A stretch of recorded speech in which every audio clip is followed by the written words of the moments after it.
recording started. Yep, got it. Is that what that? Yeah, Okay. recording is now in progress. Okay. Okay, we'll call the meeting to order at 6:03. February 9th, meeting of Lummi Island Ferry Advisory Committee. Roll call, Chris Colburn. Here. Jim Dickinson, Rich Fry, Hi. Reed Johnson, Todd Lagusty, Here. Mike McKenzie here, Judy Olson. Okay, all present. A tradition that's been established is to have a few moments, or a moment, some time to just pause and reflect on, visualize where we're going tonight.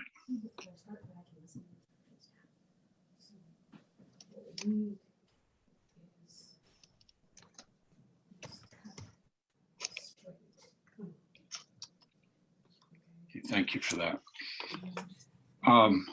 Approval of the minutes, January, it says January 3rd on some of those, which if you got an agenda that wasn't corrected, it was January 31st. I made a motion to accept the minutes for January meeting, and Charles Bailey seconded it, and we had 4 votes, 4-0 to pass to accept those minutes. And they've been submitted to County Council for posting. There's a link there to where it's posted, and I would just add the thought that these minutes and all minutes are open, subject to any amendments. If you see anything, if you go there and see anything that's glaring in terms of how they read right now. We'll move. Any questions about the minutes? Anybody? Good? Okay.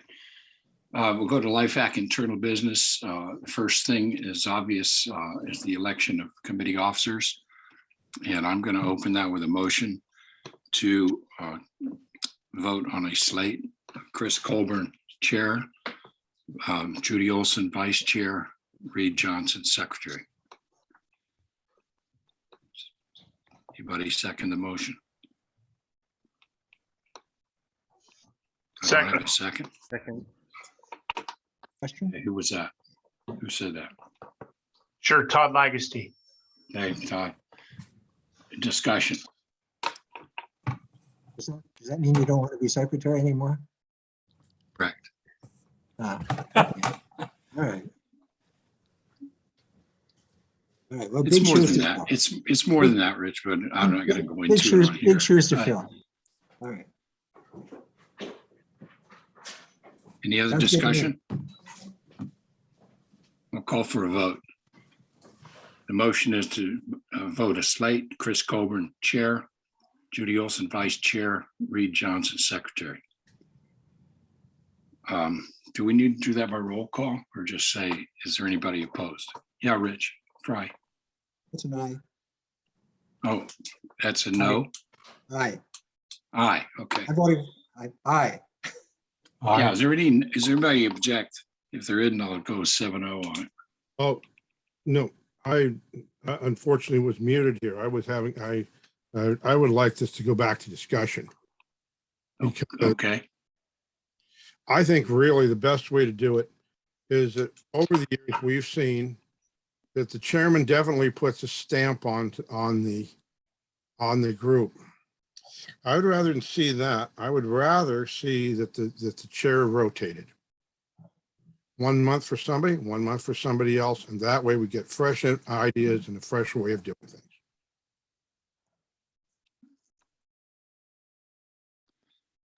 I think you can put that in the form of a motion. I move that we have a rotating chair.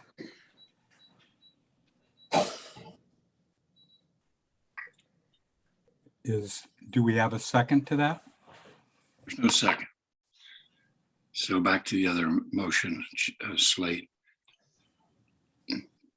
So now you're off mute, Jim. The Yes, I motion understand is, yeah. So we'll do it this way. Voting for a slate, Chris, aye or nay? Aye. Nay. What Jim. are we voting on? What are we voting on? The motion Original motion? to vote for the slate of Chris, Judy, and Reed. So I got a vote from Chris. Jim, do you want to vote?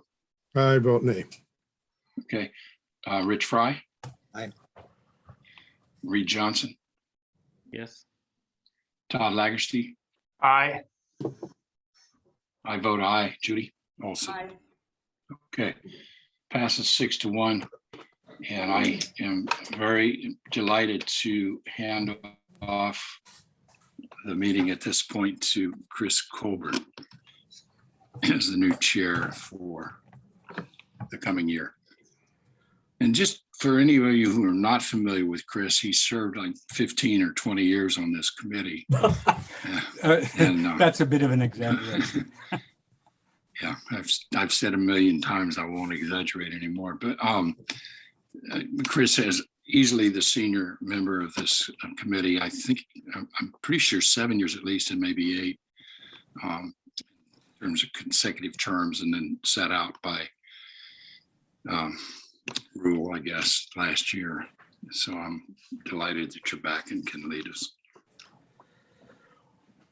Well, okay. Let's see. I guess, please forgive my non-full functionality with the Zoom meeting. I don't seem to be able to find the gallery view that would make this a little easier. And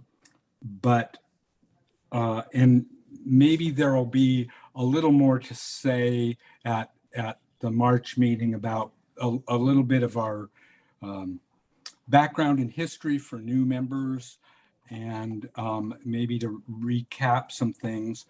But we've got quite a bit to go over, I think.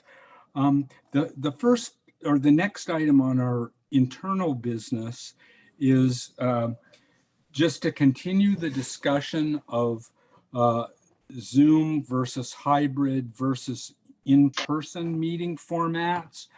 We've talked a lot back and forth. I don't see Bill Sager on the list so far, but He's not here. yeah, he had some pretty persuasive comments to me. I didn't exactly have an opinion about it, and I felt like he kind of warned us away from taking on the hybrid approach as being really complicated, more complicated. But I had, so we can discuss this more if that's the will of the group. I do have a question for Councilman Donovan, which is just to ask, what's the county council doing as far as Zoom and in person? Have you identified either some criteria for going back to in person, or I'm just wondering if we can follow the council's lead. Yeah, we had a discussion just yesterday. Tuesday was our all-day meeting. And we've instructed our IT people, and we've budgeted for whatever it takes to get the chambers, the big council chambers, sound and video, so we could do hybrid meeting. And most county councils in the state are hybrid, where so some people are there. There's a remote option to link in. There's maybe half a dozen counties that are still fully virtual, and the rest of them that we know about, 20 odd that we heard from, are doing some kind of hybrid thing. Full on in person, we're not, I don't think we're getting to that yet, but there is some money and some tech issues involved in terms of getting the audio to work with people there testifying, so that feeds into the Zoom. I imagine with a smaller meeting, I mean, you could probably figure it out, but that's where we are. And then we're going to hear back from our IT people in March. So there's not a date yet, but I mean, we are moving. My sense is we're going to be hybrid pretty soon. And it kind of how that works, that, you know, the mask mandates may still or may not be around, and that might affect how we do public comment, but that's less an issue for y'all. We have 100 people coming to do public comment. So that makes the logistics a little different. Two things about it, Chris. One is there, and to tag on to what the councilman just said, is that everything's changing rapidly now. Are we still officially in the county on phase one? Because I think in the January meeting, you said that was effective till January 28th.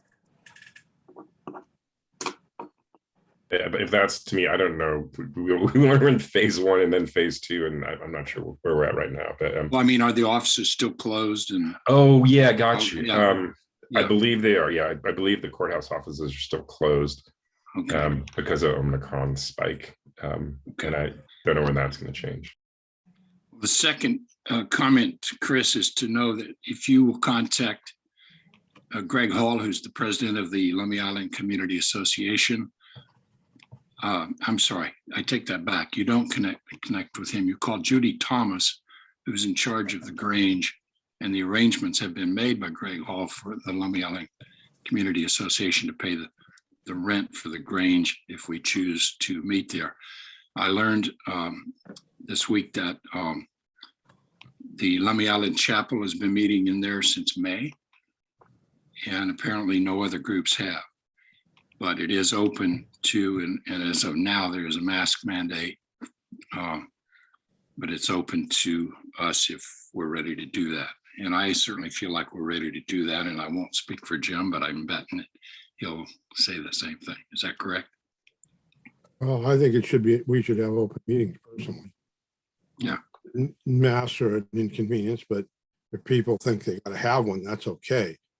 But this, what I will say is this format of virtual meetings has generally been an impediment.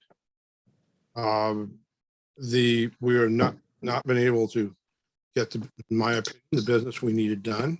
It's just not possible this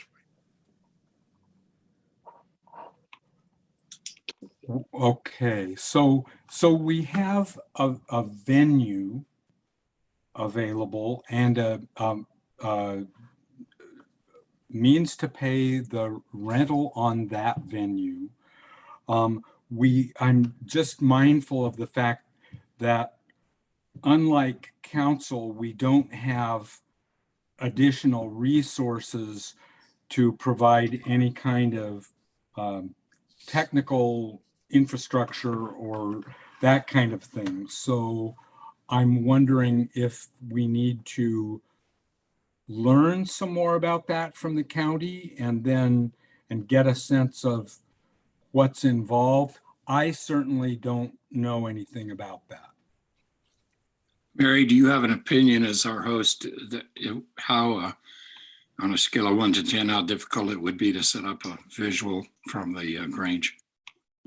I do know that Island Chapel, I believe, has been doing hybrid. That's correct. I think they are doing it that they stick an iPhone up and they have a computer projector. And so that's what they have. It sometimes is not as effective. I don't think they do a lot of screen sharing and stuff like that. So I don't know. Bill Sager, I spoke with him at length about handing off the meeting to him. And he said that it is pretty difficult to get, the same kind of quality with all participants. So that's his thing. But you might check with Chris Immer and Greg, because I think Greg and Chris are the ones that do the techie stuff for the Island Chapel meeting. Point of order question. So, Rich. so if I want to raise a question, is there a button I push, or I just raise my hand, or No, speak up? yeah, Just you're doing good. again? Yeah, you're doing good. In that case, I just put it, so, for what it's worth, we wrestle with the same issue about reopening our wine shop for tasting. And I've discovered that in the newspaper every week, the county, or you can find information about the protocols in every county in the country. And every Thursday, Whatcom County updates their rules. Yesterday, I read an article in New York Times or somewhere that had a kind of interesting criterion. And I can't quote it exactly, but it related to the number of new cases within a week and the number of deaths in the week. And when that is a certain percentage, it made sense to me as a good metric for anyone in our situation that is trying to determine an appropriate set of criteria to make that decision. I can pass that on after the meeting or something if anyone is interested, but that's comfortable for me. Well, in pragmatic terms, it doesn't seem like, I mean, it seems like we have a potential venue at which hybrid meetings could be posted if we can arrange for the technical support to do that. And if we can obtain, I don't know about resources needed. In order to move forward, I don't have a good sense of whether we can have that up and running by March, by our next meeting. Does someone else have a sense of that? I think we could have it up tomorrow if we had to, but I wanted to point out something to Rich real quick, and then Judy Olson was speaking. Thank you. I had something to say, and if you're, for Chris's sake, because he can only see who's speaking, just go ahead and talk, not raise hands and stuff. Yeah. Jump in, Judy. I would like to opine that I feel like we spend way too much time every meeting discussing what to do about this. And Amen. I personally am happy with Zoom meetings. I feel that they, sorry, Jim, to politely disagree. I feel that the platform is very useful. I feel like we have more folks joining our meetings. I think if we want to move to hybrid, that's great. But I would perhaps suggest tasking someone on this committee to get that organized and set up. And maybe someone who has a serious interest in doing that could perhaps reach out to Bill Sagler and see if he can be our helper in that. And then if once that's set in motion and we can do that, then let's do it. In the meantime, I would make a motion that we continue our March meeting on Zoom and move on with our agenda. Second. Thank you. Any other discussion? I think that's a good approach, and I think it leaves it open to someone who wants to take it on to at the next meeting or a future meeting to come and tell us how it will work and how we can set it up. And Chris, one other point that you mentioned is that I don't believe that we have any funding in place. There is a need to rent the Grange, and that has not been established, a mechanism to do that. There was talk No, about. it has, Judy. Oh, it has? It has, yes. Yeah. Okay. It's in place. Then I'm uninformed. Great. Okay. Yeah, rent's covered. Yeah. The only last comment I have is it's been almost 2 years since this committee met in person.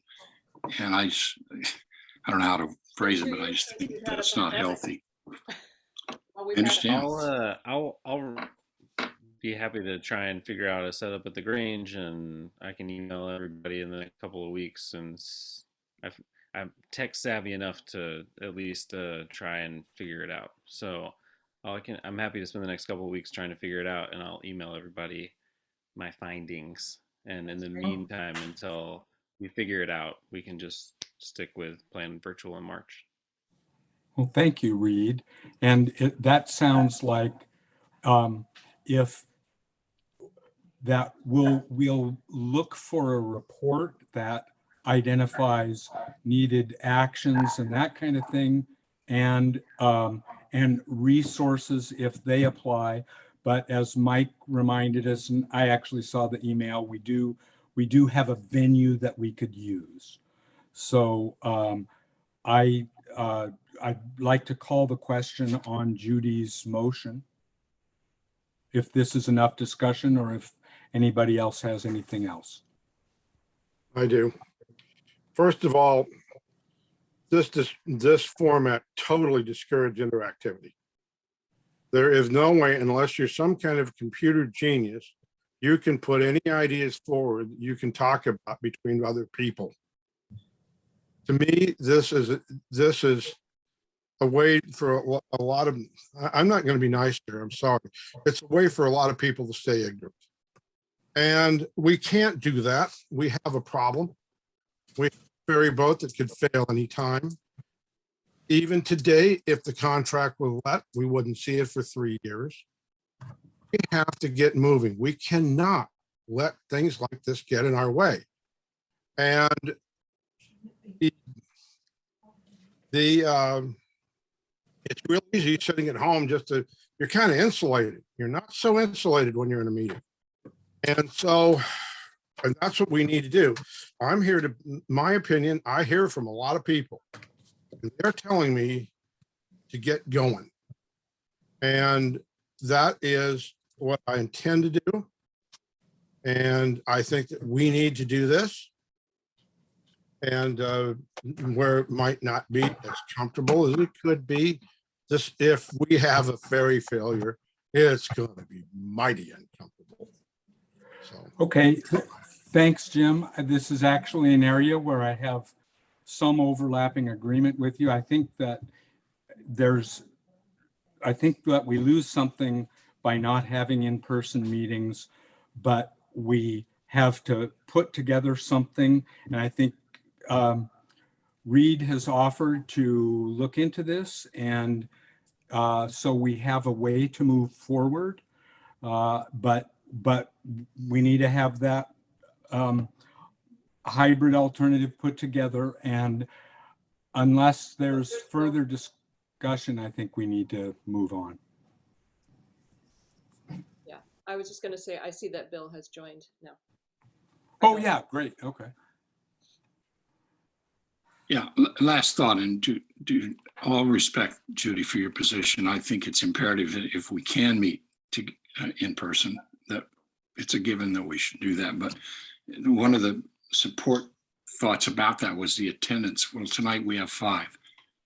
So that, and that's, I can remember in the past where we put 25 people in the fire hall, when I was on the committee previously. So regardless of participation, people will come. And I look forward to Reed's report, and I think we could hold off on scheduling the March meeting until we hear from Reed. We can do it by email. If it seems viable, we can meet, and if it doesn't seem viable, we've always got Zoom. Is that a motion, Mike? Sorry, go ahead, Is that a motion? Judy already made a motion. Yeah, motion on the floor. Yeah, and we've had discussion. Judy, I thought I understood that you were proposing we meet by Zoom for the March meeting and continue to investigate this. If somebody can put it together, rather than scramble to have it all together in the week or so before next March, let's get a report on it. If it's pulled together enough to make it, then we can plan for it for April. Right.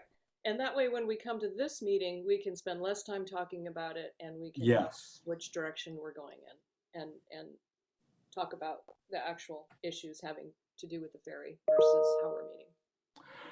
So I'd like to close discussion on this topic and call the question for the group. I'll vote aye for Judy's motion.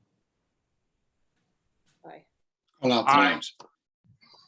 Call out the names. Oh, sorry. You can't see everybody. So Chris Colburn, aye. Jim, I think I know your vote is a nay. Nay. Rich Fry, your vote? Pardon? Aye.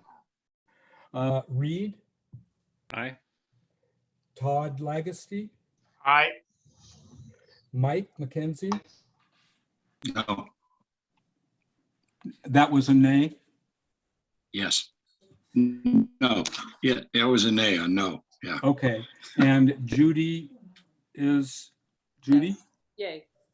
So it's 5-2 to have the March meeting on Zoom and have a report that Reed will take the initiative on pulling together. And Jim, I think that that's an opportunity to work on that. We just need to have the technical side of it nailed down. And that, I think that may take a little while. I don't think it'll take as long as we think. Well, let's just, World now dropping mask mandates, opening Jim, states and everything else. I think it's time we do it. okay, and you can do something about it for next meeting. I'd like to move on to the next item, which is coordination of listserv updates. I don't really know much about this, but Judy, Mike has your name by this one? Right. And yeah, and I see that Nancy Ging is listening in. Hello, Nancy. How does it feel to show up to a LIFAC meeting? For all those folks who don't know who Nancy is, Nancy was absolutely instrumental to getting us to where we are now. She was a prior LIFAC committee member. And president. And Yeah. president, Chair. or chair. Yeah, yeah. I have been in touch with Nancy, and I don't know that much about Google Groups, but what I think Nancy and I have worked out is that I am now a manager. That means that I can add people and take people off the announcement list, and I can send out the emails to the announcement group.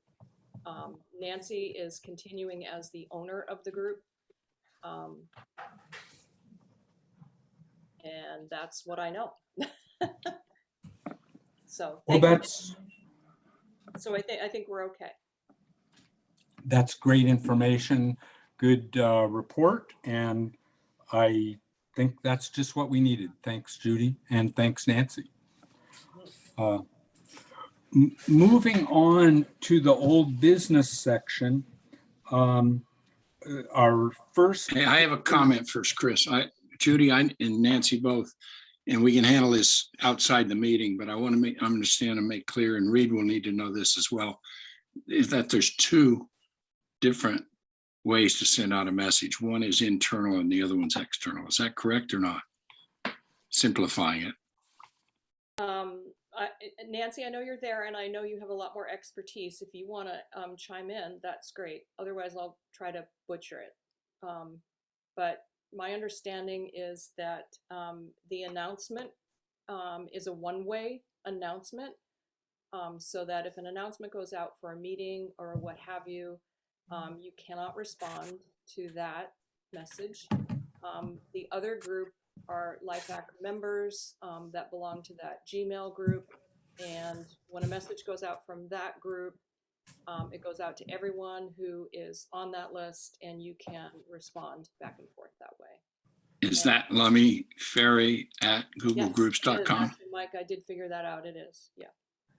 Okay, thank you. Okay, did that cover what you needed there, Mike? Yes. And so we'll move on to our first item under old business, which is ferry operations report. Rich Hudson. Do you have a report? On mute. You're mute. Yeah. Rich, you're on mute. How about There you now? go. There There we you go. go. Okay. Hello, everyone. Hello, Chris. Hi. Congratulations on getting all of your internal business sorted out, and everybody getting everybody getting new roles, new members getting new roles, old members getting new roles. It's really great to see, and thanks very much for having me. I do have it's a pretty brief report, really. Everything's going great as far as our crew's health goes. Everybody's in good shape. We had a couple little COVID scares, but no transmission from crew member to crew member. There was only a couple of brief cases, and we were able to really keep everything really tamped down, which was really nice to see that our internal process that we use to keep all our crew members in the community safe actually works. At least in this case, it's really great. So that was nice to see. We didn't ever experience any work slowdowns or anything due to COVID exposures or any of that business, like some of the state ferries have, as well as I know Guimas has been struggling with some of that as well. So we're in great shape there. You guys may have noticed that we've got, as far as some of our equipment goes and some of our aging infrastructure, you'll notice that the trestle on Gooseberry Point has got a big steel plate covering a portion of the dock. That was because we had a couple of cracked planks there in the trestle section, and we went to replace them, and we found a cracked wood stringer. And so that wood stringer has been temporarily repaired. We've got that steel plate over it. There will be a permanent repair over our quote unquote dry dock in May, which will require about 20 deck boards to be taken up. So we can have it's a 20-foot stringer replaced in that section. So that'll affect sort of your ingress and egress across the trestle during dry dock, but it's going to be safe. We're going to have it all set up. It's not going to slow anybody down. I think it's going to work really well, actually. So we've got that little issue going on. You guys have also probably noticed that we've had this sort of ongoing hydraulics issue with the apron at the Gooseberry Point side. We totally exhausted our internals capability with our own mechanics to resolve it. So we brought in a hydraulics expert to look at everything and provide recommendations. And so we did that. And then today we did phase 1 of those recommendations, which is we replaced all the internal components of the hydraulics system at Gooseberry Point. And it definitely improved things a bunch. And now we've got 2 hydraulic rams on order. Those are the actual hydraulic rams that lift the apron. So we'll be installing those as soon as they arrive. Then when they arrive, we're going to put our heads together and come up with a plan to have a repair outage. We're going to try to give everybody in the community at least 2 weeks notice, but we'll be, losing service for a portion of the day while that work gets performed. But that's down the road a little ways. At least I don't expect the Rams to even show up for at least another couple of weeks. Let's see what else. So we also today, during our maintenance outage, we like I mentioned before, we replaced all the internals of the hydraulic system over at Gooseberry Point. We also performed our regular maintenance on both terminals, greasing the cables and checking all of our gear, all the mechanic stuff. It's all working great. No problems there. We also today held our onboard pre-bid meeting for dry dock, which was really successful. We had 3 bidders showed up. We had Lake Union Dry Dock, we had Pacific Fishermen, and we had Nichols Brothers Shipyard. All of them came prepared with really great questions. We spent several hours climbing all over the boat and answering all their questions in preparation for this next phase of our process. So that's really, really good, really positive. That's really all I have for the operations report at this time. Does anybody have any questions? That bidding was for the May dry dock? Yeah, that's correct, Judy. And so this is just the very first process where we actually get to interact with the shipyards who wish to bid. And the way that looks is that if you wish to bid on the project, your presence is required for this pre-bid meeting. And we have a sign-in sheet So you've got to show up to the pre-bid meeting to bid on the work. And then past today, the shipyards that attended, those shipyards have 1 week to ask questions. And then we get about 1 week to answer all the questions. And then those are answered in an addendum that is attached to the contract so that everybody's comparing, apples to apples, and it's, nice, clean, clear playing field for everyone that wants to bid. And then they bid, and then the bids get opened at the courthouse. I have that date here somewhere, a little later next month.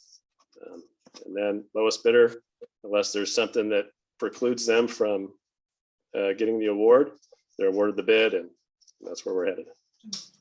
Richie, will you please repeat the three? Yeah, The three who attended.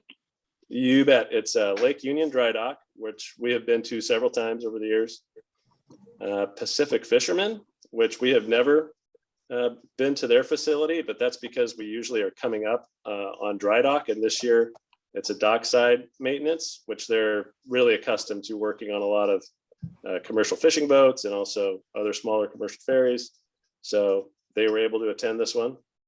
And then also we had Nichols Brothers Shipyard, and we've never been to Nichols Brothers either, but they've been coming recently to bid on our work, which is it's a good thing. Thank you. Let's see, Rich Fry. Yeah, same question, Rich. Can I interpret what you said about the replacing the ramps as taking care of the ramp problem that's been ongoing off and on for a while? Is that going to make your life easier? Yeah, it will. And so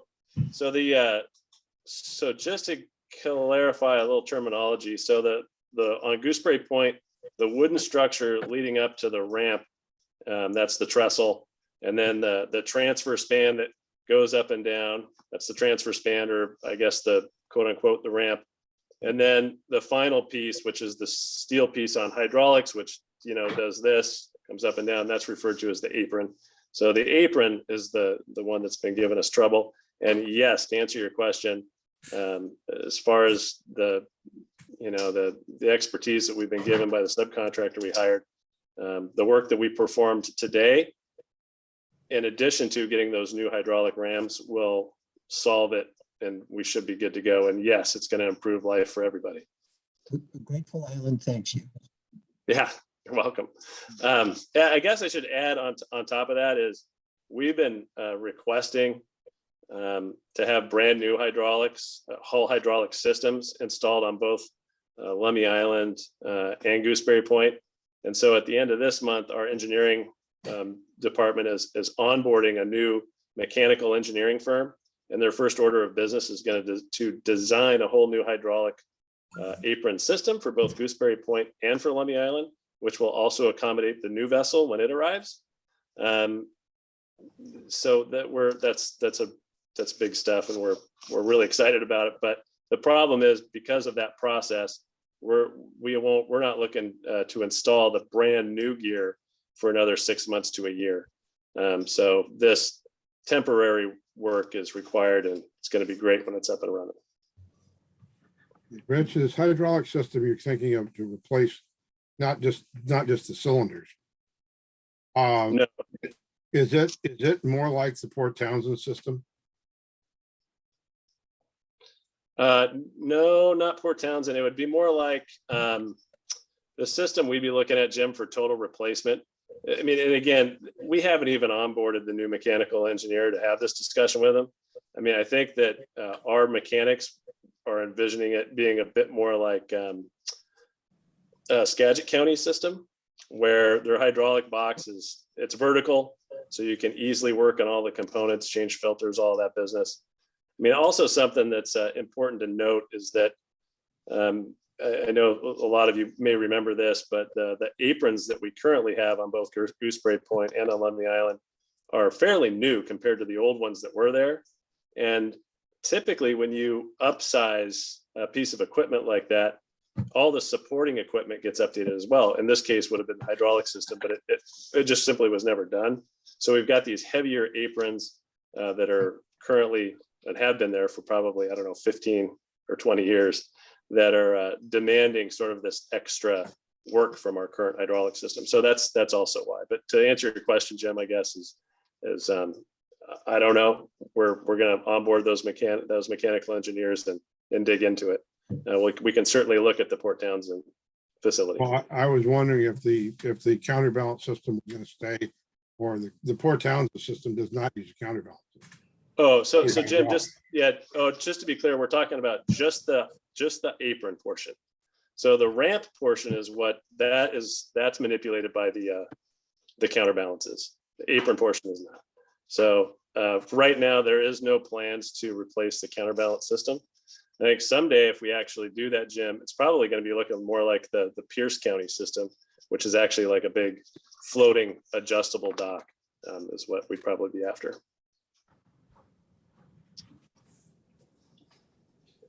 Any further questions of Rich? Then perhaps we can move on to the second item. Since Rich, since Roland isn't able to attend, do you have anything from him? I do. I sure do. I told Roland, I asked Roland if I had his permission to dress up like him for this portion of the meeting. And he said that he wasn't okay with that. So I'm sorry I don't have my Roland outfit on, but Nice. I like it. I like it. But nevertheless, here is Roland's his update, and I've got a supplemental update for you as well, based on a conversation I had with Chris and also with Mike earlier this week. Rich, I should say, LIFAC, the RAISE grant submittal deadline has been bumped up to mid-April instead of mid-May. So that's good. The new RAISE grant, they've moved that timeline up. I was in a meeting this morning with everyone, and KPFF had I think it was about an hour and a half long meeting discussing how we were going to improve it for this coming year, for this next submittal. Public Works will continue to coordinate with KPFF to expand and improve the application.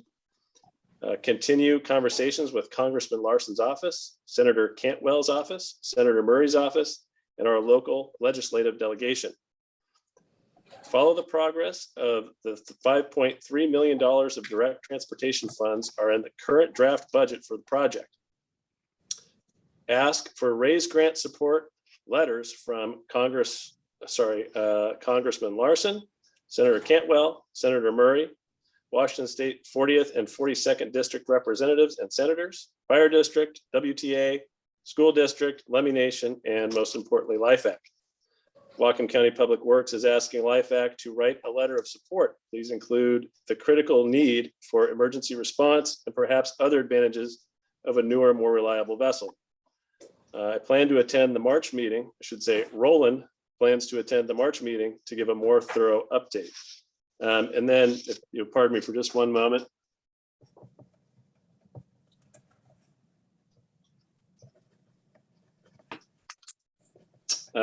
He says, as far as the as far as letters of support, as they regarding the crab board, they can write letters to the crab board asking them to approve Whatcom County's project onto the legislature. I think they meet in May. We can get more particulars from our county engineer in the next week or so and send it on to LIFAC. So not a huge hurry for it, but as far as the support for crab letters go, we'll get clarification from our county engineer and get back to you way before the next meeting, the next week. So that's the update from Roland. And I think in the case where Roland is absent, it would be really helpful for LIFAC members, if you have specific questions for Roland, you can either send them to my email, or you can send them to Roland's email. I'm guessing you can use the Lemhi Island Ferry at googlegroups.com. However you'd like to pose those questions. And if you can get those questions to one of those by the end of the week, I can get back to you by the first of the week with answers, or Roland can, one of us. Question. Yeah, Todd? Yeah, it sounds like you had two acronyms in there, the CRAB and the RAISE, both report about grants or something. Can you spell out what those two acronyms are for somebody who's pretty new here? Yeah, absolutely. I'm happy to. I know Roland is looking forward to coming to the next meeting and really laying out all of it. But basically, the acronym of CRAB is County Road Administration Board. And those funds, and those are state funds that go out to the counties for specifically, in this case, ferry projects. And so, our ask to CRAB is for $10 million for this project, which is phased out over $500,000 a year to get to 10 million. So it's we're most likely going to be using those funds for debt servicing in some form or fashion. The RAISE acronym, I don't even know what that means, but I know it's federal funds. The last president called it build. This president calls it RAISE. At any rate, those are federal funds. Those are the funds we really need. I think last time we asked for 20 million. I think most likely in this next application we'll be asking for 25, because the longer we wait, the higher the price tag goes. So I hope that answers your question. Thank you. Yes. Todd, the acronym stands for Rebuilding American Infrastructure with Sustainability and Equity. And it's from the Department of Transportation.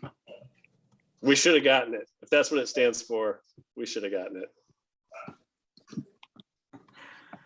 it. Let's see. So I love you, dear. Okay. So,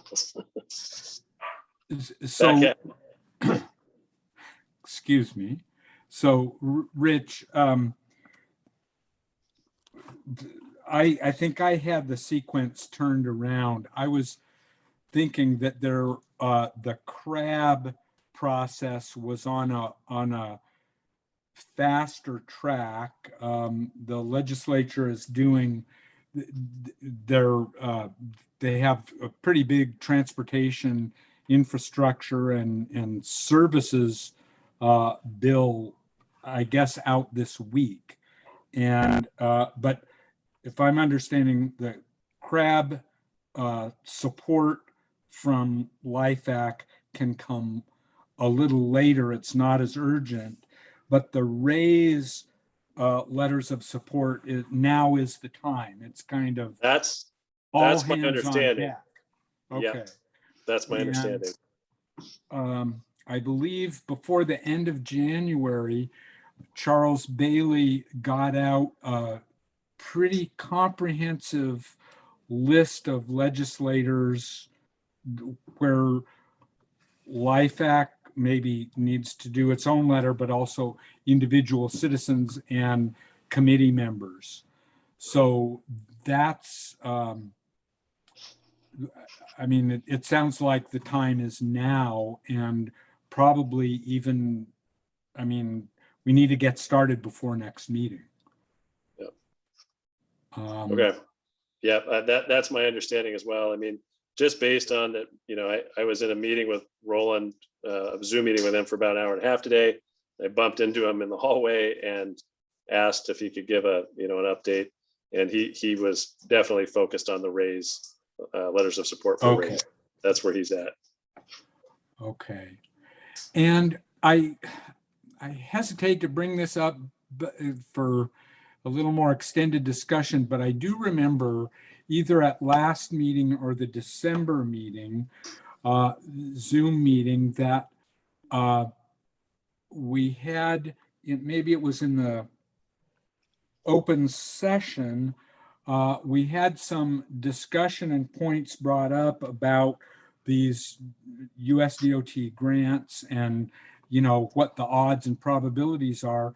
And if I remember correctly, Dave Parker, whom I see is on this meeting, muted, had some comments and had done some research about it.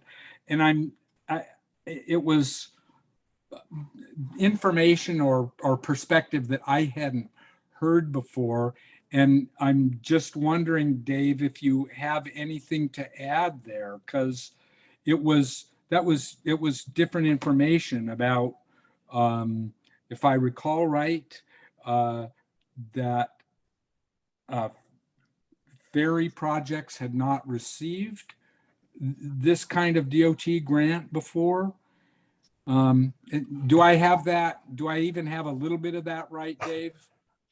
Well, Chris, I probably don't want to rehash the whole thing, but yes, you've got Yeah. that part right. There's no history with Tiger, Build, or Raise, the three. They're all the same program with different acronyms. Just They've never funded a ferry. They have funded one ferry terminal project once upon a time in New Orleans. But I think that the thing that I commented on that was the most important was, and maybe Rich can address this, but all applicants to programs of this type are entitled to a debriefing from a relatively senior staff person at DOT to find out where your proposal stood in the big picture of things. And if it ranked in the top 15%, then you came very close, because by the way, it's about a 7% funding success rate program. So it's very competitive. So if you're in the top 15, you came pretty close. If you were in the next 15, you were kind of close. And then it falls off pretty fast after there. And at that time, Roland said that there were plans to reach out and contact this person in Washington and get that debriefing and find out where the proposal fell in on a scale from 0 to 100. And maybe Richie can address that. I haven't heard anything. I don't know anything more than that. And I'm Sorry. sorry, Rich, my recollection is that the debrief was actually conducted, but maybe I'm off on that. Rich? Yeah, so just to address that question, which is a really good one. So the first time we went after the build grant, we came in very high, and we always put in an official request for sort of a hot wash on where we ended up and what we could do better, which they're always really great about responding to.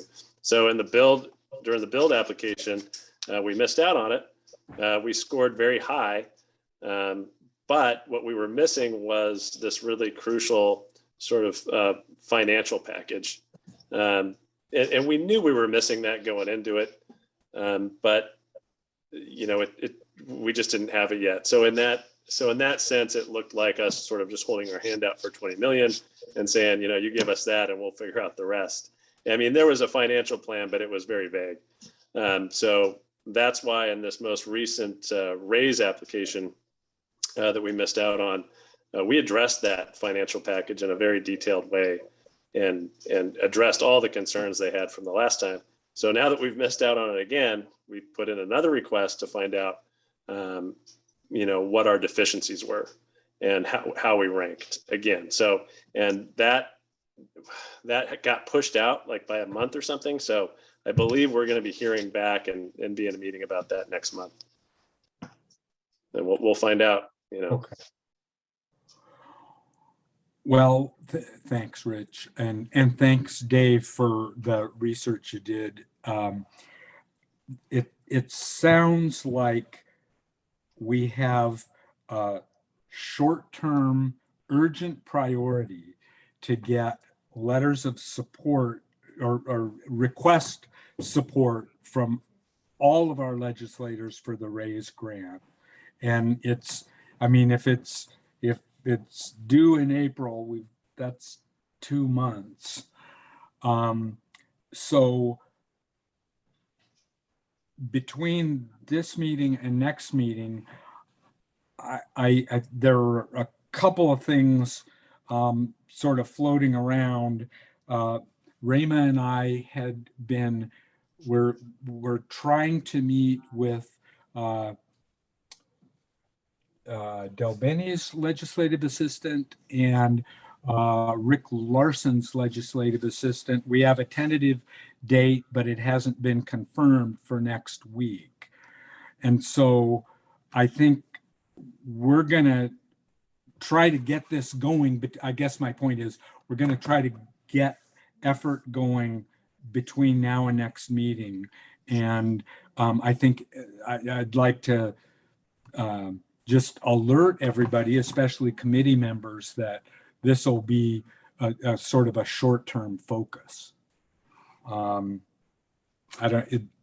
that make sense to others? It seems like if we only had one priority, I think it would be that at this point. I agree, Chris. But do we have a strategy for that? Well, I think we're just forming it. And I think I'm going to have some questions for Rich and Roland. Judy, were you going to say something? No, I was just going to say that I agree that it's the priority. Yeah. So this is Todd Lagaste here. I'm on the board for the 40th Legislative District Democrats. I'm a state committee member. And the chair, who I know pretty well and have worked on campaigns with, has recently been hired as Rick Larson's campaign manager in Washington here. So would this committee like me to reach out to my friend and see if I can have Rick show up at our next Zoom meeting in March? I think it's worth finding out about that. And thanks for bringing that up. I'm hoping that I'll be able to make calls to call committee members next week. I hope this meeting comes through. At first, it seemed like it was moving really fast, but now Raymond and I are kind of waiting to have the confirmation from the legislative folks, but we may even want to get going before next meeting. Sure. But Rick is up for re-election, and so he could probably tie that in. And so I'll do that invite on behalf of the LIFAC. Is that cool? I think that is fine. Okay. Does anybody else have comments? Yes, I do. Since he's up for re-election, then I consider that it my duty to invite the Republican candidate Sure. also. I don't know if anybody's declared, but yeah, I just wanted to offer that. If the committee wants me to ask him to come, then. Yeah, well, Great. Find out and we'll communicate between now and getting the Sounds good. agenda out. All right, thank Or you. maybe ask him in his capacity as a member of the House who sits on committees that allocate this stuff rather than as part of his reelection. Okay, sounds good. Good clarification. Comment. Thanks, Awesome. Yes, Mike? So under the agenda item, other outreach opportunities, I'll bring up another point about the letter writing. So Oh, okay, good. there's a campaign in place and ready to go. We just need to know when and where. Yeah. And I think we should look for having communication with, at least for the committee, by the end of next week with that. I think we should have some good, at least some starting place. And so Rich Fry, that's kind of our, forming as we're flying strategy. But I think that we can make some progress, between now and next week and the end of next week. Does anyone else have? Just a comment on that. From everything I'm hearing, it seems that not just the committee, but the whole island community, I think, would have an interest in if there are letters to be written, if there's comments to be made, if there's politics to be done. I think this is an island-wide item of interest that I think we could get a lot of support from. Yeah. So yeah, You're spot- I applaud the movement for sure. You're spot And- on, Rich.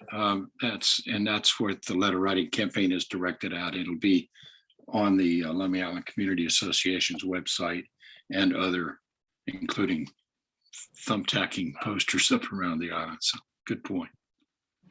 Well, and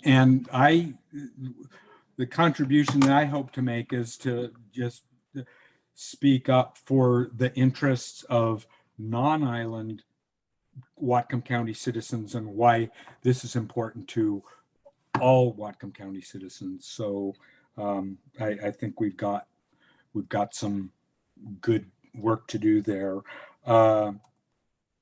Is there anything else on the raise grant application for tonight? I want to keep things moving, and we need to wrap this meeting up no later than 7:30. So unless anybody else has anything else to say, I'd like to move on to the update on the shore power study. Mike, did you Take have 60 some? seconds, a conversation with Charles Bailey, our former vice chair, who he and Raymond met with the county executive and Councilman Donovan. And they reported thoroughly on that last meeting, and the minutes are up there on the online for you all to see what happened and what transpired. The only thing, and I think he even covered this, but the only thing he said that we should just reiterate is that LIFAC has now done everything it can do at the request of the county executive. And it's, I don't know if you say back burner, but it's on hold until this new hire, Councilman Donovan. What's that position? I get confused about it, but Yeah, the climate, director of climate, something like that. So I'm not sure, strategic initiatives. I'm not sure what the exec is going to call it. But that office will be tasked with implementing the Climate Impact Advisory Committee's recommendations. And I think it's meant to go into public works. But it's been funded, and I think the executive is looking to give that person that as part of their portfolio, what they're going to be doing, the shore power stuff and things like that. But it was well received. I mean, I think going back to what you were just saying, the executive basically said, ask us for the money for the study, right? So we just got to remember to kind of keep nudging him on that. And then that study will, I guess, go through that climate strategic initiative person. But does that seem to mesh with what you remember? yeah, that's perfect. Thank you. It's climate action plan, I believe, is what the county calls the umbrella, right? So Yeah, and I'm not sure what the actual position is going to be, but it's funded, and the executive, we were there. He said, ask us for the money and we'll fund the study. So good. But we got to keep reminding them. Okay. Moving on to public awareness. Mike, you usually handle some of this. The deadline is Friday for the. I'm sorry. I do have one thing on the shore power that I did want to actually ask about. Oh, go ahead, Todd. Okay, thank you. I hope I'll beg the committee's forgiveness a little bit here. I know I'm coming in and basically the race has been started for sure and already going a while. And I just had a question about the shore power study because, and I'm wondering, basically my understanding of it is that PSE needs to bring out additional electrical capacity if we're going to have an electric ferry. Can somebody give me a thumbs up if that's a very basic gist of it? Is that correct? in both terminals. Yeah. So my question is has anybody considered or would, and I realize we're already down a path, but trying to look at the opportunity to actually generate electricity at the site via hydraulics, in-stream tidal or something along those lines, and what that would look like, the potential, because I think the last meeting they said that PSE was looking like a 5-year window. And if we got the county on board and we got the tribe on board and we got the state DNR on board, is there a potential for increasing, I guess, decreasing that timeline by this new opportunity potentially of generating the electricity at the site? Todd, I think that's what the study's supposed to accomplish, is to identify what you just talked about. Okay, All great. all the options. Okay, great. Thank you. Yeah, and I would just add, Todd, in fact, there's been discussion of tidal generation, solar, wind over probably the last 2 years. I think I was still on the committee when we had some discussions about that. And then over the last year, my sense, and this is just me, that a lot of the discussion with PSE has come about through that, although it seems like a long time, setting up sufficient tidal or other kind of hydraulic generation is, you can figure it's a pretty long, it can take a bit of time. And so I think, at least for myself, a number of us kind of understood that talking about the PSE approach with more cable or that kind of thing was, even though it seems long, that it may be one of the shortest paths. But a number of islanders have done a lot of research on solar generation requirements in terms of the level of power and the area required for a satisfactory array. But I think we're all looking at the shore power study as kind of at the very least getting an inventory of what the options are, and how to get that sufficient power at either terminal to do it Thank right. you for letting me ask that question. Is it? And I'd like to, could I just say something? Yeah, Rich, I just wanted to say, and that's just my personal spotty recollection. So I'd like to open it up to others who have maybe been more involved. And Rich, I just want to say that I've had a lot of long conversations with Charles Bailey about this whole approach, and the short version is that I kind of agree with Todd, and I'm really glad you brought this up, that there is an opportunity here. One of the great advantages of living on an island is that we've got wind, we've got waves, we've got water flowing by all the time. We've got a lot of potential options for creating some kind of energy generation of our own, even if it's a bunch of households with little windmills out front. And I think that that also fits in with the work that Mike Skian did, the microgrid discussion that happened several months ago. So I think there's a lot of island interest in having some improved degree of energy efficiency. And I think there's also a lot of island interest in having whatever new ferry arrives be operated more on electricity than on diesel. And if we could generate that electricity ourselves to be sure that it's not coming from fossil fuels, I think we'd all have a little warm place in our hearts about that. Mhm. Yeah.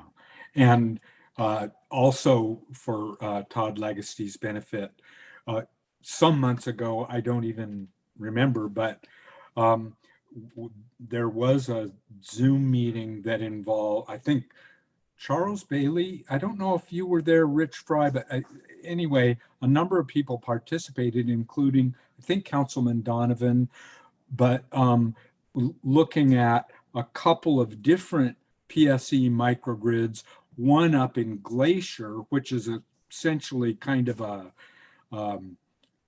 catastrophe fallback for losing power to Glacier, but the other one was a solar array on Decatur Island, if I Yeah. remember right.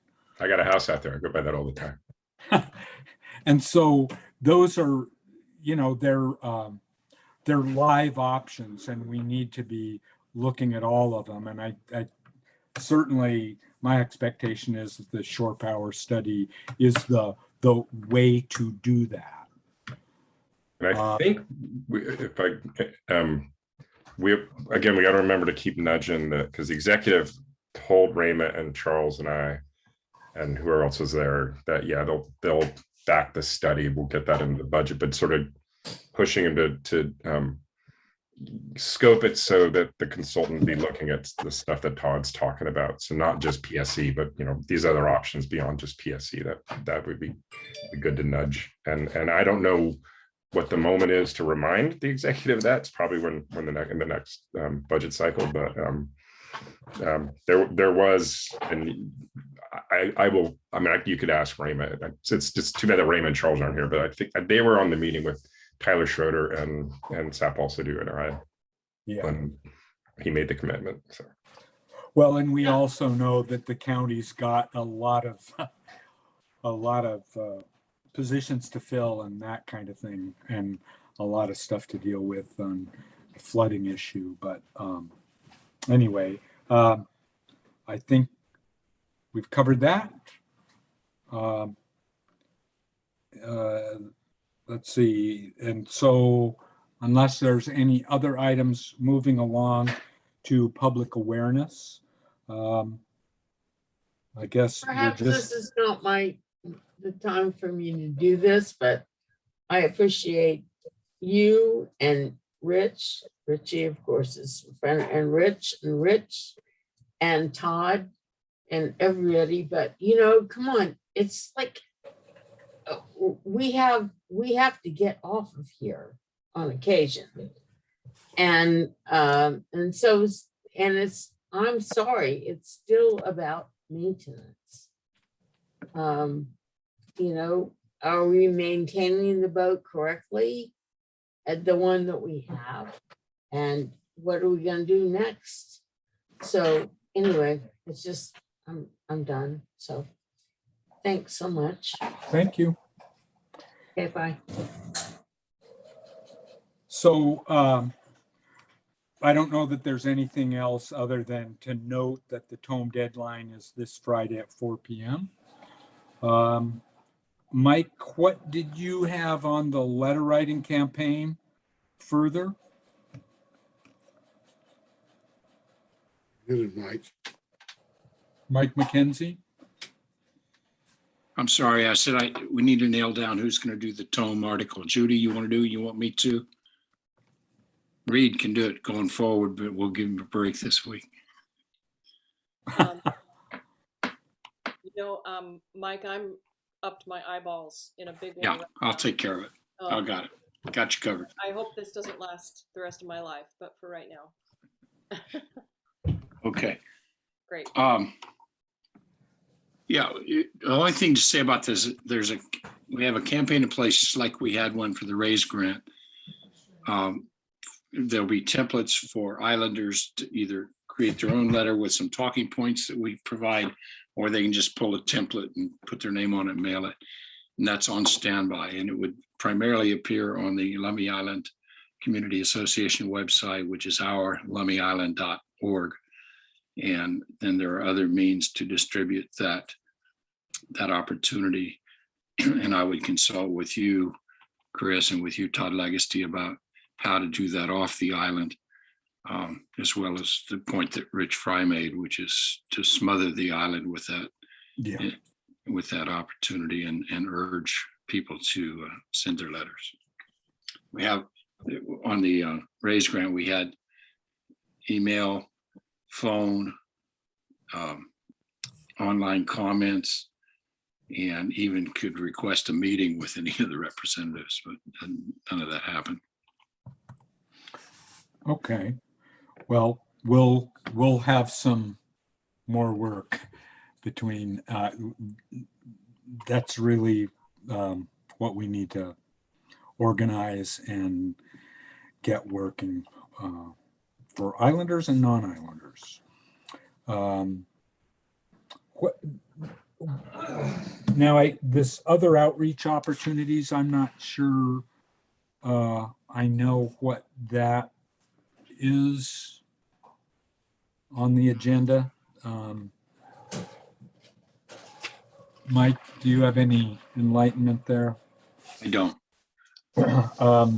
Rich Hudson doesn't know this yet, but I'm going to be approaching him about having a regular chat with the chief, I guess, to put on that website that I mentioned before, the LIFAC website.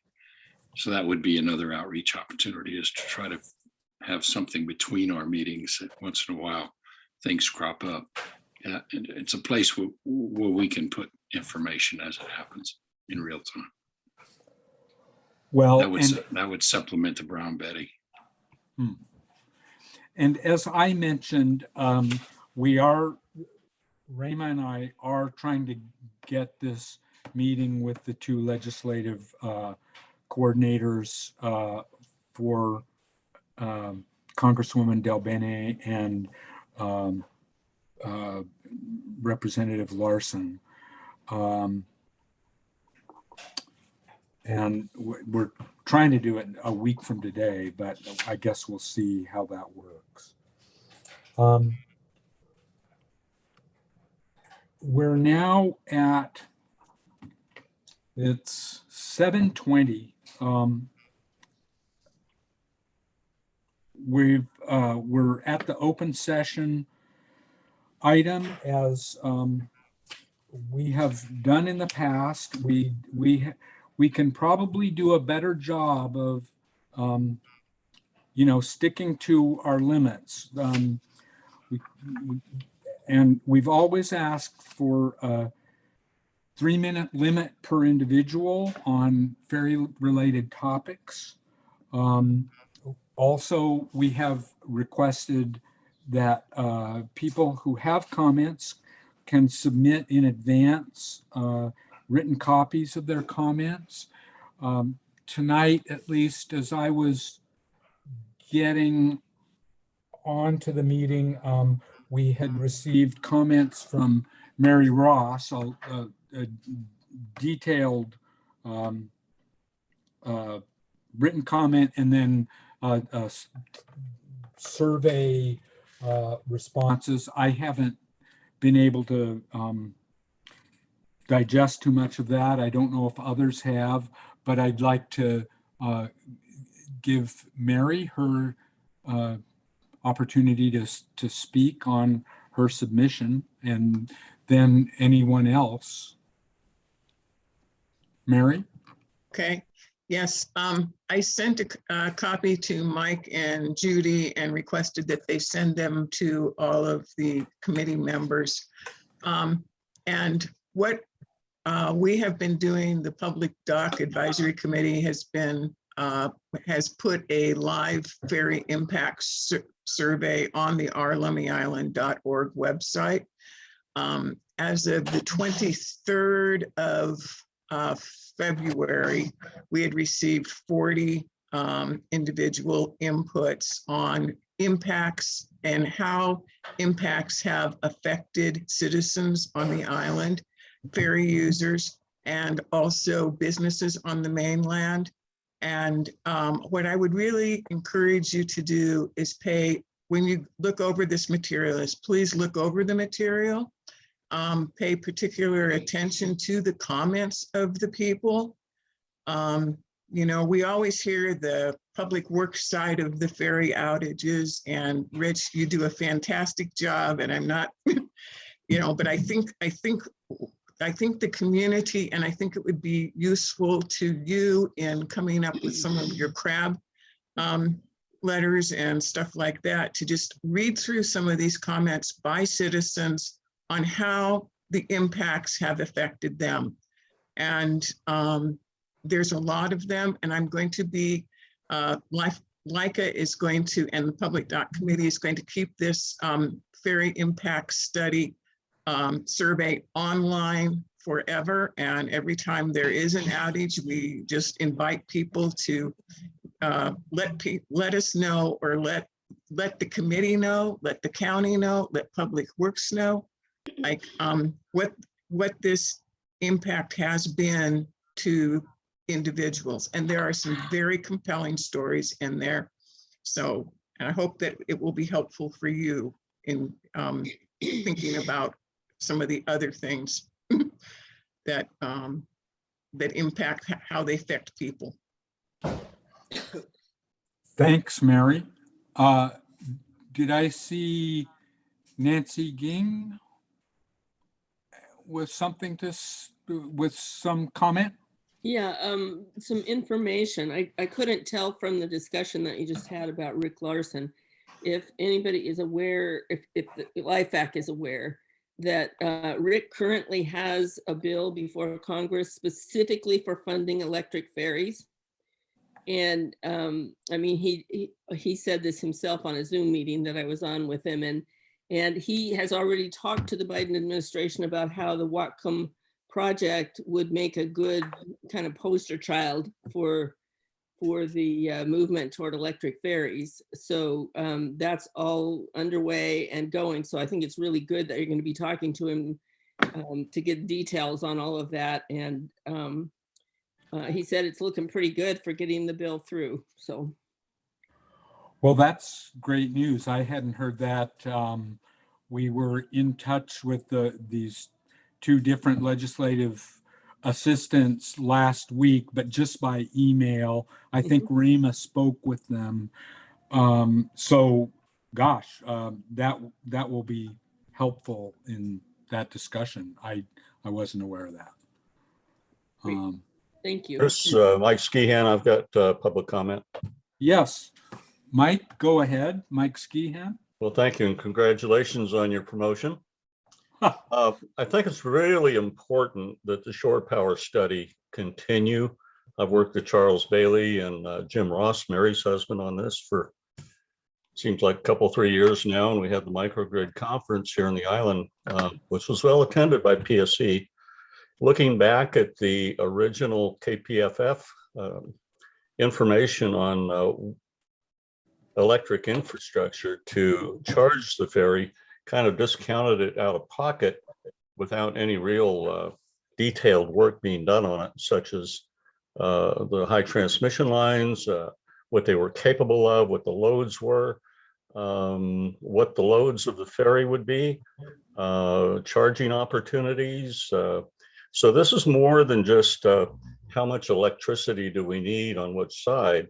It should encompass, and I believe it will, looking at maybe some alternative ideas for how much propulsion we really need.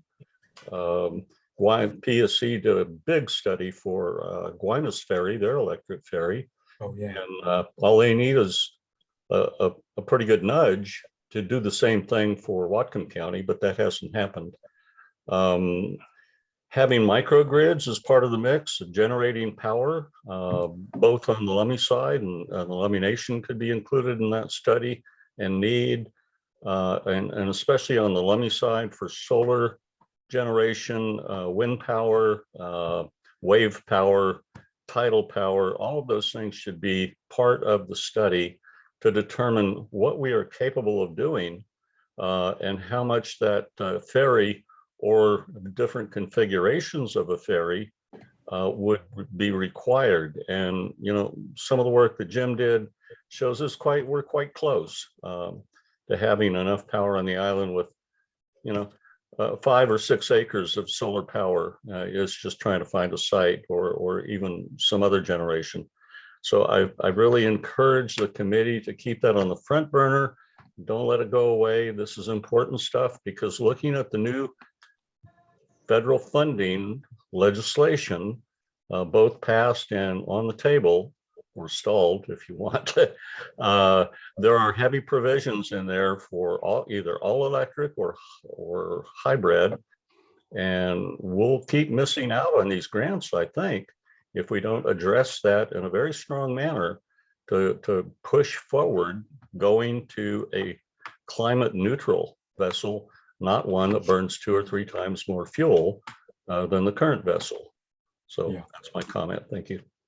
Thanks, Mike. I just note that it's what, at the beginning of the week, the state legislature, the bill has the hybrid conversion for the entire ferry system in it. And for, I guess at this point, they're seeking public comment, but I completely agree. Thank you. Other public comment? Bill Sager. Oh, yeah. Yeah, Just hi, guys. speak up. Chris Hi, can't Bill. see anybody until you speak. Oh, I'm sorry. I was wondering that I believe it was last meeting, someone came up with the idea that perhaps we could enhance our application, the RAISE grant, by including Lummi Nation's need for emergency service when the peninsula was flooded. And I think that part of what Dave was pointing out in his analysis of these applications is the more people that can be helped, then the more that it has a chance, right? So I was wondering if any action was taken further on that. Yes. Yes is the answer to that. So in today's meeting and preparing for the new application for RAISE grant, that was brought up by all of us. So in the meeting, so that is going to be included. And I believe in a past Tiger grant that was also included. I don't know about the build one, but I remember Roland talking about it. Yeah. Yeah. The Tiger grant was a much greater collaborative effort. Yeah. But fell short. So that internal conversation is always going in within our own public works and also the tribe's public works as to how we can possibly find a path forward and have a shared sort of a shared experience. But that's doesn't have a whole lot of focus at this time. Yeah. Other than making sure in that next proposal that we highlight that, yeah, the new ferry boat absolutely has the ability in a flood where that peninsula is isolated and Lummi Island is isolated, that we can get folks to Bellingham. Thanks, Rich. I have one quick thing. Can I just add one thing really quick? For the new members of the committee, Reed and Richard and Todd, there is a YouTube channel called Lummi Island Freestyle Aquatic Club, the acronym LIFAC, that does have all of the recordings of meetings over the last year, if that would be helpful for you to get up to speed. It's there out on the web. Oh, thanks, Mary. I saw the name of it, but I wasn't sure what it referred to. That's what it is. The link appears at the bottom of the minutes on the county site. Yeah, okay. Uh, I want to say something. okay, Jim, is this, are we going into new business now? Well, no, part of it is what we just discussed. Having been one of the unfortunate victims of riding from Bellingham, the horrible storm on the Whatcom Chief to Gooseberry Point, Considering the island has grown and the reservation has grown, I have to disagree with Mr. Hudson that the new ferry that is designed is totally hopelessly inadequate to handle the traffic.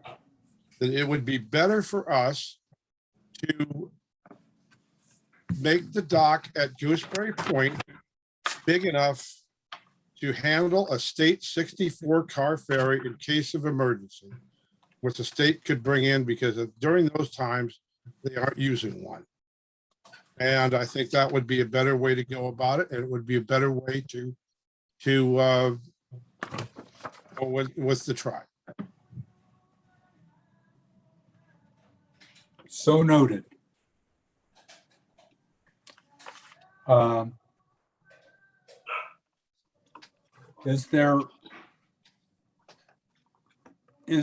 So that completes our open session for public comments. Is there any new business for the committee now? We're a little past 7:30. I haven't heard of any other new business items. So question for the committee, do we have any new business? Yes, I do. Jim, can you give us an outline of what Okay. you have? One thing that we found out over the years, and I have been hanging around ferry business since about 2000, member of the ferry task force, and definitely contributor, is that one thing we find, and it's not necessarily just the islanders, it's also the county, it's also another thing, is there seems to be a very much lack of institutional memory of what went on before and what happened. Now, I will take it upon myself to be the one who helps people get up to speed on that. Now, for example, when a number of us did the report on the state ferry highway, the possible, we enumerated laws, naval architecture, everything else in that report. And the Code of Federal Regulations, which have not changed since then. But studies that people had forgotten about how much mud was under the ferry dock. And things, the charrette report of 2000, we had all that stuff in that report. But what I'm going to do is I'm going to mail everybody one email committee, the Hawaii report and its indices. I will do some revising, and you guys can read it. You don't have to think about the Hawaii. I just want you to see the other stuff that went with that report. If we don't do this, just for example, I ran across a bullet point from the consultants of a 6-foot draft for this ferry. Later it was changed a little bit, but we have 12 feet of water at low tide under the dock.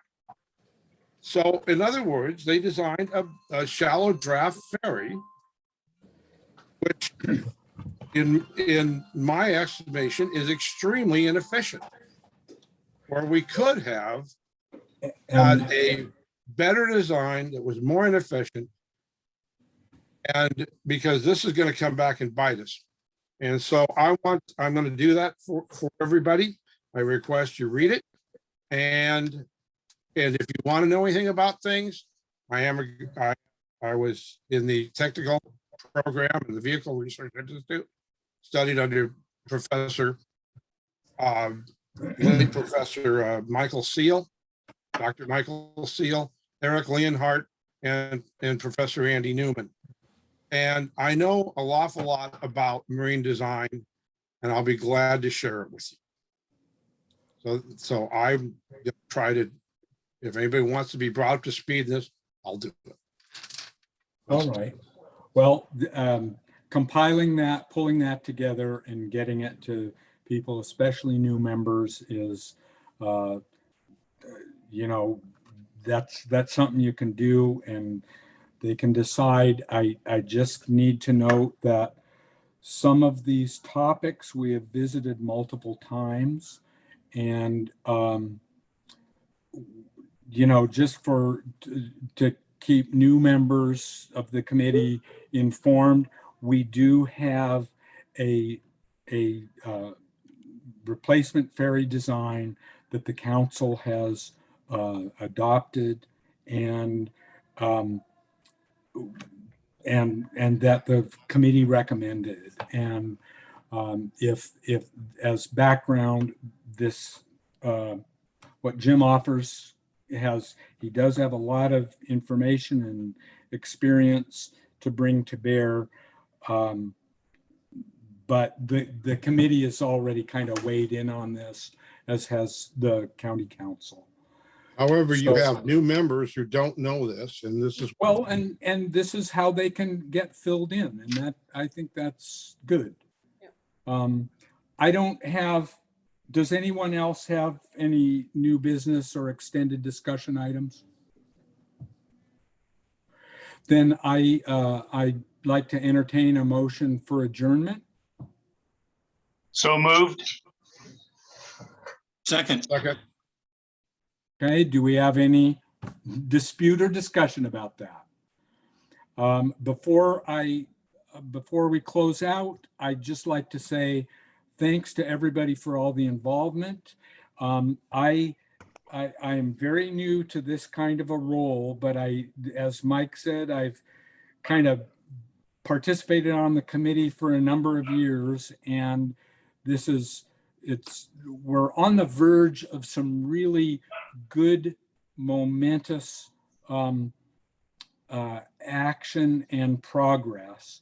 And I'd just like to say to not only committee members, but to some of the other people who've been participating, that I'll do my best to reach out, to talk with people, get to know people better, and be accessible so that we can make this an effective committee for Whatcom County. And with that, Thank you, Chris. And thank you, Reed, for taking on the secretary role. Much appreciated. And Mike for doing the tome. Thank you very much. And thanks to all. yeah, Thanks. Thank you, I Chris. have a quick question for Reed. Reed, would you like a copy of the recording? Yes, please. Okay, I'll send it to you. While we're handing out all these things, I want to make sure that I underscore how much I appreciate Councilman Donovan being here, because I remember days back when it was pulling teeth to get our representatives out here. So I'm really grateful for that, Todd. I like getting out to the fire hall too, if you ever get back there, or the Grange. So. yeah. Night, Well, good everybody. night, Thank all. you. Good night, everybody.